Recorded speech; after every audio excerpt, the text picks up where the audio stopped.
so grand. From the reaches heights to Tour de France, you conquer every land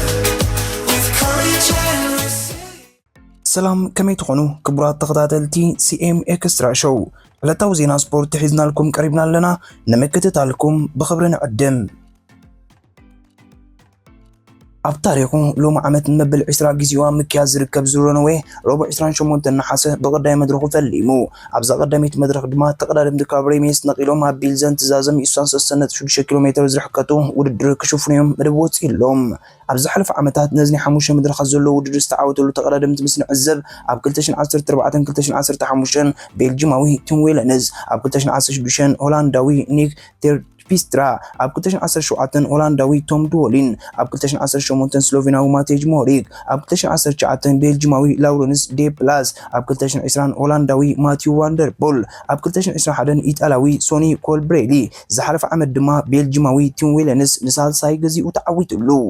ኣብ ታሪኽ ናይ ዝውድር እቶም ዝበዝሑ ናይ መድረኽ ዓወታቶም ዘለዎም ተቐዳደምቲ ቤልጂማዊ ቶም ቦነንን ጀርመናዊ አንድሬ ግሪፕልን እዮም እዞም ክልተ ተቐዳደምቲ ነፍሲ ወከፎም 7 ናይ መድረኽ ዓወታት ረንዌ ቱር ዘለዎም ተቐዳደምቲ እዮም ኣብዚ ውድድር 18 ናይ ወሉ ቱር ጋንታታት 5 ድማ ናይ ፕሮ ክለባትን ብድምር 22 ጋንታታት ንምስታፍ ተቐሪበን ኣለዋ ኣብዚ ውድድር ተጸሚዶም ካብ ዘለዉ 160 ተቐዳደምቲ እቶም 48 ንፍልማ ግዜ ኣብዚ ውድድር ዝሳተፉ ዘለዉ እዮም ነዛ ቀዳሚት መድረኽ ኣባል ኤልፒስን ያስፈር ፊሊፕሰን ክዕወተላዩ ዝለዓለ ግምት ረኺቡ ንፊሊፕን ተኸቲሎም ድማ ጆናታን ሚላን ቲም ሚለን ኦላፍ ኮይጅ ኣርናውድ ዲላይ ቢንያም ግርማይ ማቲው ዋንደርፖል ዲላን ጉርኔቬግን ቲም ዌለንስን ማቴጅ ሞሪክን ዕውታት ናይዛ መድረኽ ክኾኑ በቀደም ሰዓብ ዝተሓፂኑ ተቐዳደምቲ እዮም ኣብዚ ውድድር 145 ተቐዳደምቲ ካብ ኤውሮጳ 7 ካብ ኣውስትራልያ 3 ካብ ኤስያ 2 ካብ ደቡብ ኣሜሪካ ሰሜን ኣሜሪካን ኣፍሪቃን ብድምር 160 ተቐዳደምቲ ይሳተፉ ኣለዉ ካብዞም 160 ተቐዳደምቲ ቶም 72 ናምናይ ዝሓለፈ ዓመት ተመሳሳሊ ውድድር ተሳቲፎም ዝነበሩ እዮም ኣብዚ ውድድር ተጸሚዶም ካብ ዘለዉ 160 ተቐዳደምቲ እቲ ዝበዝሕ ናይ ፕሮፌሽናል ዓወት ዘለዎ እቲ ኣብ 97 ውድድር ዝተዓወተ ፈረንሳዊ ኣርናውድ ዲማሪው ክሳብ 74 ኪሎ ሜትር ዓባይ ጉጅለ ብሓባር ክትጓዓዝ ዝሕር ምጽናሕ ኣብዛ ቀዲሙ ዝተገለጸ ርሕቀት 5 ተቐዳደምቲ ቤልጂማውያን ሰሬል ዲሳል ሎይክ ቭሎጌን ላርስ ክሮፕትን ጆርዲ ቦውትን ከም እውን ፈረንሳዊ ኣክሰል ሂውስንን ንዓባይ ጉጅለ ስካቶ ጌሮም ፋልመይ ተቐዳሚት ጉጅለ መስሪቶ ኣብዚ ውድድር ቻምፒየን ሃገሮም ናይ ዝዓመት ዝኾኑ ቻምፒየን ሆላንድ ዲላን ጉርኔቬግን ቻምፒየን ቤልጂየም ኣርናውድ ዲላይ ቻምፒየን ካዛኪስታን ዲሚትሪ ጉሩዲዜቭ ቻምፒየን ሽወደን ጃኮብ ኤሪክሰንን ቻምፒየን ጣልያን አልቤርቶ ቤትሊዮንን ኣብዚ ውድድር ካብ ዝተጸምዱ ተቐዳደምቲ እዮም ኣብ 97 ኪሎ ሜትር ኣብ መንጎ 5 ዘኣባላት ተቐዳሚት ጉጅለ ዓባይ ጉጅለን ዝነበረ ናይ ግዜ ፍልልይ ናይ ደቂቕን 67 ካልኢትን በፂሑ ኣብ 114 መውደቕቲ ዘጋጥሞ ሆላንዳዊ ኣባል ኤሌክትሪክ ዳን ሆለ ውድድሩ ኣቋሪጹ ፋልማይ ካብዚ ውድድር ዝተኣለየ ተቐዳዳማይ ኮይኑ ኣብ 161.6 ኪሎ ሜትር ኣብ ዝነበረት ናይ ግዜ መቆሸሽ ዝነበረ ቅጽበታዊ ውድድር ጆርጅ ቦትስ ኣብ 162.1 ኣብ ዝነበረት ፈረንሳዊ ኣክሰል ሂዩንስ ኣብ 162.6 ኪሎ ሜትር ኣብ ዝነበረት ድማ ኣክሰል ሂዩንስ ደጊሙ ተዓዊትላ ኣብ ዘና ቀዲመ ዝተኻየደ ሰለስተ ናይ ግዜ መቆሸሽ ዝነበረን ቅጽበታዊ ውድድር ፈረንሳዊ ኣክሰል ሂዩንስ ብድምር 6 ካልኢታት ወሲዱ ሰሬል ዲሳል 5 ላርስ ክራፕት 4 ጆርጅ ቦትስ 3 ካልኢታት ናይ ግዜ መቆሸሽን ከሲቦም ኣብ 147 ኪሎ ሜትር ሞሊቃት ጽንሐት ቀዳሚት ጉጅለ ኣብ ትሕቶም ልሙቅ ቁጽር ዓባይ ጉጅለ ኣትያ ኣብ 148 ኪሎ ሜትር ኣባላት ኢንተርማርሽን ናይ ሽኳ ተቐዳደምታ ቢንያም ግርማይን ገርበንቲሰን ውሑስ ቦታ ንምትሓዝ ንመሪሕነት ዓባይ ጉጅለ ተረኪቦም እዛ ጋንታ ሎምኸ ንመንያ ቀዳምነት ክትህብ መዛዘም ሕንጻት ዝምልሶ ክኸውን እዩ ጾታ ንኽዛዘም 15 ኪሎ ሜትር ምስ ተረፎ ማክስ ካንተር ኦላፍ ኮይጅ ጆን ጃኮብስ ዝርከቦም 10 ተቐዳደምቲ መውደቕ ተጋጢሞም ጾታ ንኽዛዘም 3 ኪሎ ሜትራት ምስ ተረፎ ያስፈር ፊሊፕሰን ካብ ሮታ ቀላሲኡ ማቲው ዋንደርፖል ተኾይጡ ንቅጽበታዊ ውድድር ተዳልዩ ኣብ መወዳእታ ዓባይ ጉጅለ ኣብ ዘካየዱ ተሓያል ቅጽበታዊ ውድድር ኣባል ኤሌክትሪክ ኢጣልያዊ ጆናታን ሚላን ውድድሩ ብ3 ሰዓትን 42 ደቂቕን ሓደ ካልኢትን ብምዛም ዕውት ቀዳይ መድረኽ ዝሩረነወ ኮይኑ ጆናታን ሚላን ኣብቲ ኣብ ዝሓለፈ መዓልታት ኣብ ጀርመን ዝተኻየደ ዲችላንድ ቱር ካብ ዝተሰርዐ 5 መድረኻት ነተን 3 ተዓዊትለን ናብ ውድድር ዝኣተወ ተቐዳዳማ እዩ ጆናታን ሚላን መበል 11 ኢጣልያዊ መድረኽ ረነወ ቱር ክዕወተሉ ዝኽኣለ ተቐዳዳማይ ኮይኑ ብዘይካዚ ሚላን 5 ኣባል ኤሌክትሪክ ካብ ረነወ ቱር ናይ መድረኽ ዓወት ከመዝገብ ዝኽኣለ ተቐዳዳማይ ኮይኑ ቤልጂማዊ ኣባል ኣልፔስን ያስፈር ፊሊፕሰን ኣባል ኮፊዲስ ፈረንሳዊ ኣክሰል ዜንጌል ድማ ካልኣይን ሳልሳይን ተርታሒዞም ሕንጻጽ ረጊጾም ዲላን ጉርኔቬግን ቲም ሚለንን ኣብ እዋኑ ቅጽበታዊ ውድድር ግዳይ መውደቕቲ ኮይኖም ጠንቅናይት መውደቕቲ ቤልጂማዊ ቲም ሚለነር ብምንባሩ ካብ 4ይ ተርታ ናብ መበል 83 ተርታ ተሰጊቡ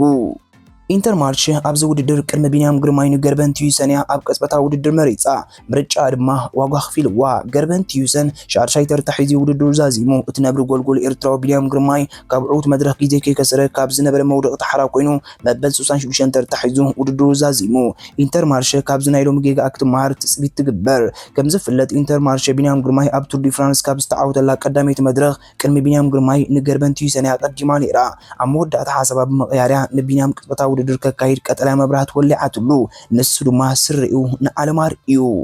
ዕዉት ቀዳይ መድረኽ ጆናታን ሚላን ብ3 ሰዓትን 4 ደቂቕን 51 ካልኢትን ነዙረነዌ በመሪሕነቱ ይቕልሶ ኣሎ ያስፐር ፊሊፕሰን ኣክሰል ሂዩሰንን ብተመሳሳሊ 4 ካልኢታት ድሕሮም ይኽተልዎ ቢንያም ግርማይ ብ10 ካልኢታት ድሕሩ መበል 67 ተርታሒዙሎ ብነጥቢ ጆናታን ሚላን ብ30 ነጥቢ ቀዳማይ ያስፐር ፊሊፕሰን ብ25 ነጥቢ ካልኣይ ኣክሰል ዘንጌል ብ22 ነጥቢ ሳልሳይ ተርታሒዙሎ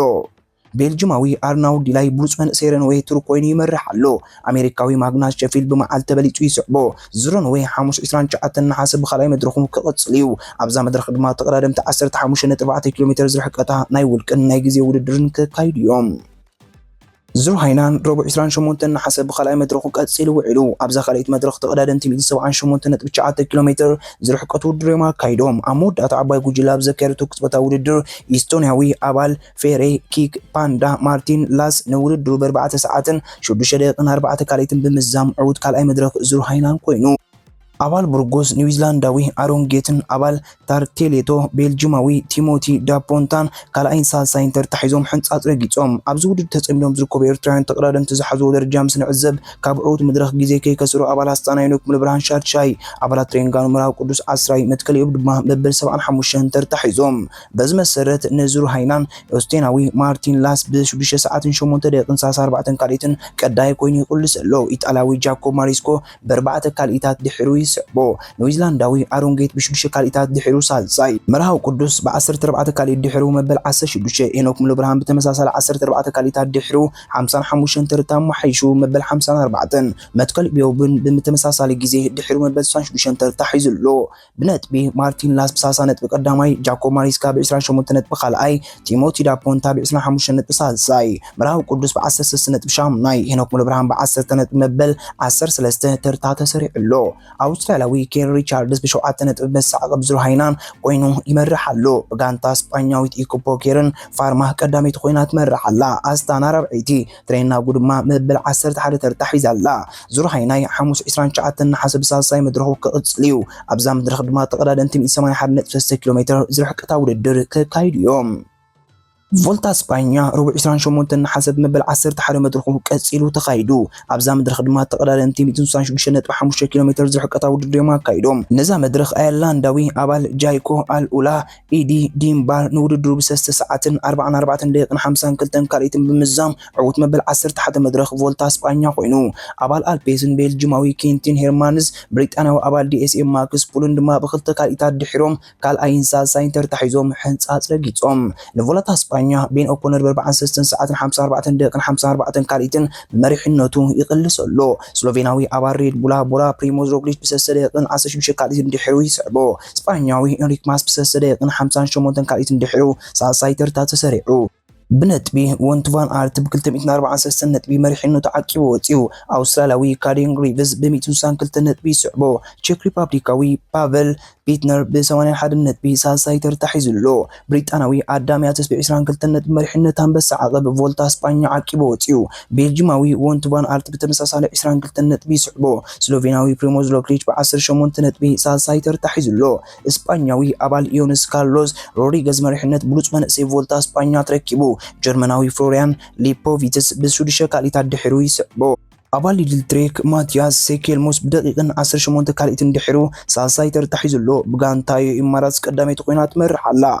فولتا اسبانيا 25 نحسب بمبل 10 تخلت مدرخو كقصليو أبزا مدرخ دما تقرارن تيم إساسان شوعاتن نتبع 5 كيلومتر زرحكتو ددر كايد يوم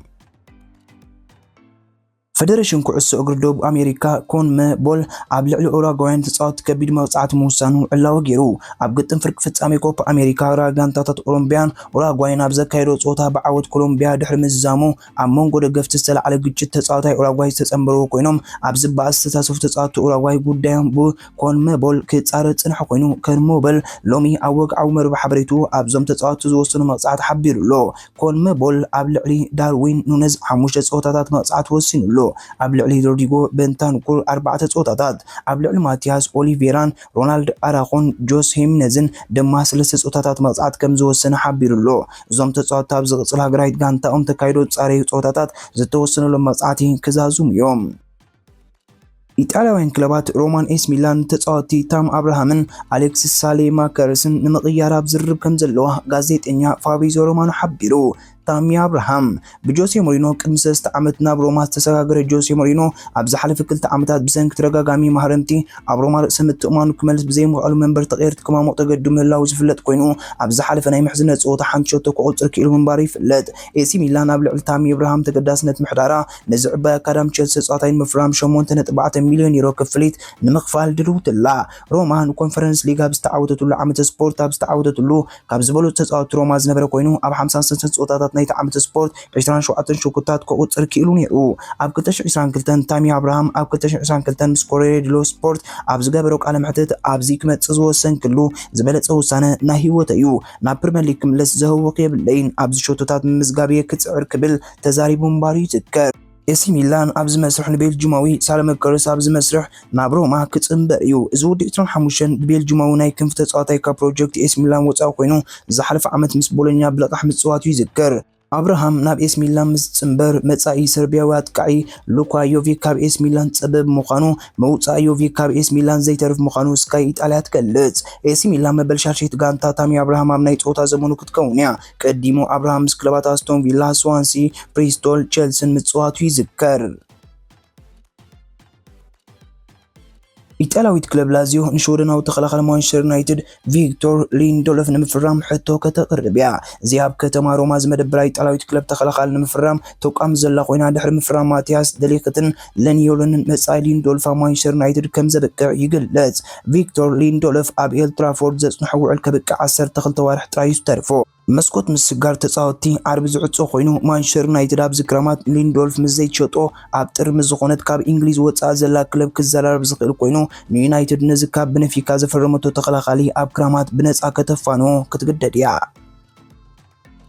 ድሕሪ ማህረምቲ ኣከፋፋላይ ኣማርክ በርናል ባርሳና ተኸላኸለ ዘከፋፍ ተጻዋታይ ምፍራም መደብ ዘለዋ ኮይና ሓለፍቲ ዛ ክለብ ኣብ ዝቕጽል 48 ሰዓታት ንኣከፋፋለ አልኢትሓድ ፈረንሳዊ ንጎሎ ካንተን ምፍራም ንኣሰልጣን ሃንስ ፍሊክ ኣብ ተወከሰትሉ እዚ ኣሰልጣኒ ንቦርድ ክለቡ ኣልታዊ መልስ ከም ዝሃባ ተገሊጹ ትማሊ ባርሳ ንራዮ ቫይካኖ 2-1 ኣብ ዝረታዓትሉ ጾታ ኣብ 95 ደቂቃ ኣከፋፋላይ ኣማርክ በርናል ማህረምቲ ዝኸሰረቶ ኮይና ሎሚ ባርሳ ንበርናል መርመራ ኣብ ዝገበረትሉ ናይ ኤሲኤል ምብታኽ ዘጋጥሞ ኮይኑ ኣብ ክልተ ጾታታት ላሊጋ መሳት ብቕዓት ዘርአየ ማርክ በርናል ንዝቕጽል 9 ወርሕ ካብ ጾታ ክርሕቕ ተገሚቱ ብምህላው ክሳብ ምዛም ዝዓመተ ስፖርት ካብ ጾታ ክርሕቕ ተጽቢት ይግበረሉ ብዘይካዝ በርናል ኣከፋፋሊ ፍሬንክ ዲዮንግ እውን ካብ ጾታ ማህረምትን ኣዋርሕ ዘርሕቖም ምዃኑ ባርሳ ቦታ ዝገጥማ ጓፋ ኣከፋፋሊ ንምፍራም ናብ ዕዳግ ክትኣቱ ምዃና ተገሊጹ ዘሎ ኮይኑ ባርሳ ነዚ ቦታ ዝሽፍና ኣከፋፋሊ ክትዕድግ ዝደርፋ መጠን ግዜ 48 ሰዓታት እዩ ዝተርፋ እዚ ከምዚ ኢሉ ከሎ ባርሳ ንኩነታት ኣከፋፋሊ ሊቨርፑል ስፓኛዊ ስቴፋን ባጀስቲክ ንምፍራም ናብ ሊቨርፑል ወግዓዊ ሕቶ ቀሪባ ኣላ ባጀስቲክ ኣብ ሓፂር መደባቱ ኣሰልጣኒ ኣርነ ስሎት ዘላ ብምዃና ንባጀስቲክ ነዚ ዓመተ ስፖርት ብለቃሕ ናብ ክትሰዶ ወሲና ምህላዋ ይፍለጥ ንባጀስቲክ ንምፍራም ዝለዓለ ተኽእሎ ጽንሓ ክለብ ራዮ ቫይካኖ ኮይና ባጀስቲክ ንጠለብ ባርሳ ንምቕባል ኣብዛ ዓመተ ስፖርት ኣብ መድረኽ ቻምፒየንስ ሊግ ክሳተፍ ቀዳይ ምርጩ ብምዃን ንጠለብ ባርሳ ከም ዘይሰግሮ ምስ ተጻዋታይ ቅርበት ዘለዎ ግና ተወኪሰ ረኺበዮ ዝበለት ሙንዶ ዲፖርቲቮ ትገልጽ እንግሊዛዊት ክለብ ሊቨርፑል ንወዲ 18 ዓመት ተጻዋታይ ክለብ ግሬሚዮ ኑነዝ ንምፍራም ገሊጻ ኑነዝ ኣብ ጸጋማይ ሸነኽ ሜዳ ዝስለፍ ተጻዋታይ ኮይኑ ብሬትፎርድ ነተጻዋታይ ካብ ብሬትፎርድ 6 ዓመት ዘጽንሖ ውዕል ዝፈረመ ኮይኑ ንብሬትፎርድ 10 ሚልዮን ፓውንድ ክፍሊት ዝሓተተ መስርሕ ምስጋር እዩ ነይሩ ኑነዝ ኣብ ብሬትፎርድ ቆም ናይ ቀዳማይ ጋንታ ምስላፍ ዝሓተተ ኮይኑ ብሬትፎርድ እውን ነዚ ብራዚላዊ ናይ ምጽዋት ሰዓታት ክትፈጥረሉ ቃል ብምእታዋ ምስ ብሬትፎርድ ክጻወት ክታሙ ቢሩ ኑነዝ አወር ለካቲት 2024 ምስ ዓባይ ክለብ ግሬሚዮ ፈላም ጾቱ ዘካየደ ኮይኑ ኣብዚ ክለቡ ምስ ሳኦል ሉዊዝ ቀዳ ኣብ ካልኣይ ጾቱ ብማልያ ዛ ክለብ ግሬሚዮ ናብ ሳኦል ሉዊዝ ተጓዒዛ ሓደ ብሓደ ኣብ ዝተፈላልየሉ ጾታ መማዓራሪ ቾቶ ክለብ ዝቀረበ ኮይኑ ኣብዚ ሰዓብ ግሬሚዮ ንክሩዝ አርኤስ ዓዲማ 6-2 ኣብ ዝረታዓትሉ ጾታ ፈላሚ ቾቶ ንግሬሚከ ኣመስጊቡ ኑነዝ ንግሬሚከ ኣብ ዝወከሉ 4 ጾታታት 7 ሹታት 4 ቀረበና በርኪቱላ ኑነዝ መበረብ ኣይፈራም ብሬትፎርድ ናይ ዝክራማት ኮይኑ ንፋቢዮ ካራቫዮ ሰብ ቫንበርግ ኢጎር ቲያጎን ሲዒቡና ኣብዛ ክለብ ተጸምቢሩ ይርከብ ድሕሪ ምስ ብሬትፎርድ ምጽምባሩ አሰልጣን ቶማስ ፍራንክ ኑነዝ መፍራምና ሕጉዛት ኢና ምስ ብሉጻት ክለብና ተወዳዲርና ከነፈርሞ መኽአልና ዕድለኛታት ኢና ናይ ክንፊ ተጻዋታዩ ኣብ ዝተፈላልየ ካልእ ቦታ እውን ናይ ምጽዋት ብቕዓት ኣለዎ ኣብዛ ዓመት ስፖርት ንደረጃ ክለብና ዘበርክ ተጻዋታይ ክብል ገሊጽዎ ካብ ቸልሲ ና ማንቸስተር ዩናይትድ ክሰጋገር ይክባሉ ጽንሕ ተኸላኸል ቤን ቺልወል ካብ ዝክራማት ካብ ቸልሲ ክወጥ ዘሎ ተኽእሎ ትሑት ምዃኑ ተገሊጹ ማንቸስተር ዩናይትድ ምስ ተኸላኸል ስማ ክለዓል ጽንሕ ኮይኑ እዛ ዓርሞሽ ክለብ ኣብ መስርሕ ምስጋር ዝናይ ጸጋም ተኸላኸላይ ከም ዘየለማዕክና ዜላ እንግሊዝ ይገልጻ ምህላውን ቺልወል ካብ ቸልሲ ክወጥ ዘሎ ተኽእሎ ኣዝዩ ትሑት ምዃኑ ዝተገልጸ ሓድሽ ኣሰልጣን ቸልሲ ኢንዞ ማሬስካ ንቺልወል ዝርከቦም ብዙሓት ገዳይም ቸልሲ ካብ ፕላኑ ዘውፅኦ ኮይኑ ቺልወል ሓደ ካብኦም ክኸውን ከሎ ቅድሚኡ በዚ ስልጣን ዝመርጹ ናይ ጸጋም ተኸላኸል ስፓኛዊ ማርኮ ኩኩሪያንን ሪናቶ ቬጋን ኮይኖም እዞም ክልተ ተጻወትቲ ኣብ ዘይነበሩሉ ናይ ምሕዝነት ጾታታት እዛ ክለቡን ናይ የማን ተኸላኻሊ ማሎ ጉስቶ ኣብ ጸጋማይ ሸነኽ ክስለፍ ብምርኣዩ መጻኢ ቺልወል ኣብ ስታንፎርድ ብሪጅ ብምቁዑ ርግጸኛ ኮንካ ክትዛረበሉ ዝከኣል እዩ ቤን ቺልወል ኣብ ቸልሲ ናው 200,000 ክፍሊ ዝረክብ ተጻዋታይ ኮይኑ ኣብ ቸልሲ ዘጽንሖ ኮንትራቱ ከብቅዕ 3 ዓመት ይተርፎ ቸልሲ ነስ ተኸላኻሊ ኣብ 2020 ካብ ሌስተር ሲቲ ብ50 ሚልዮን ፓውንድ ድሕሪ ምፍራማ ቺልወል ቻምፒየንስ ሊግ ዋንጫ ክለባት ዓለምን ሱፐር ካብን ምዕዋቱ ይፍለጥ ብዘይካዚ ቺልወል ናግራይት ጋንታ እንግሊዝ ኣብ 21 ጾታታት ወኪሉ ዝተጻወተ መኩራ ከፋፋል እዩ ክቡራት ተኸታተልትና ንሕጂ ሒዝናዮ ዝቐረብና ዜና ስፖርት እዚ ክትከታተሉ ጽናሕኩም እዩ ኣብ ዝቕጽል ምክትታልኩም ኣይተቋርጹም ካልእ እውን ስለ ዘሎ እተን 4 ሕግታት ሼር ላይክ ሳብስክራይብ ኮሜንታይት ዝለልወን ወደ ሓንኩም أنبسا بني بقى سره أنبسا بني بقى سره أنبسا بني بقى سره أنبسا